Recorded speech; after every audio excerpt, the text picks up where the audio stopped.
ikaw na magaling. Ang galing mo. Ako talaga. Tapos si David, naghahatid pa ng kain ko. Nang sukahan niya. Ayaw sa bahay. Sa mukha mo. Yung sa bahay. Yung sa bahay. Tapos ikaw, nakapagano natin sa Wala ka na po yung napuwin na. Hindi ko nito inuman ito. Makakapagod. Hindi tayo inuman, nalatasan ko. Dapat inuman dyan eh.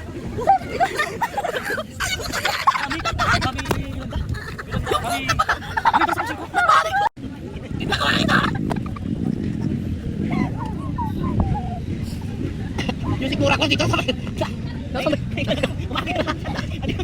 Yung sigura ko nasa lalabong dala.